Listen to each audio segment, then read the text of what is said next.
மாத்தி பேசுறல்ல. ஒரு வார்த்தை தப்பா வரும், 100 திருக்குறள் சொல்லும் போது 2 திருக்குறள் தப்பா சொல்லுவாங்க. அதை வச்சாலும் ஒருத்தர் முடிவு பண்ண முடியாது. 5 வருஷம் ஆண்டு கொள்ளடிச்சு வச்சுக்கிறாரா, ஆட்சிக்கு வந்தாரா, ஏற்கனவே கொள்ளடிச்சு வச்சுக்கிறாரா, இல்ல பேசுற அவரோட அரசியல மறுக்கிறதுக்கு யார் இருக்கா? மறுக்க சொல்லுங்க பாப்போம். மறுத்தா பிரச்சனை இல்ல, மறுக்க முடியுதா?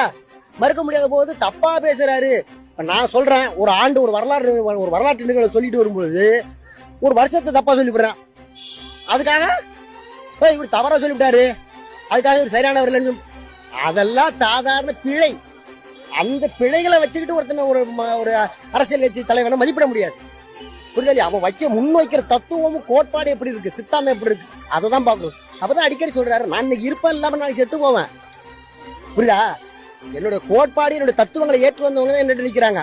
சில கேள்வி கூட பதில் சொல்லுவாங்க, அவங்க கூட வராங்களா பயப்படுறவன் என் கூட வரமாட்டான்.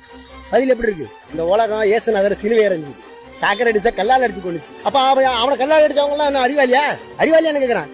தண்ணி மக்களுடைய மனிதனுடைய உயிர் தேவை. அவர் சொல்றாரா இல்லையா?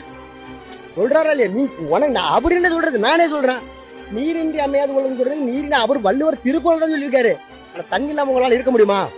அந்த தண்ணியை பாதுகாக்கிறதுக்கு, தண்ணியை உறிஞ்சி விற்காம இருக்கிறதுக்கு என்ன நம்ம அந்த அரசு திட்டம் வச்சிருக்கு இது நாள் வரைக்கும்? என்ன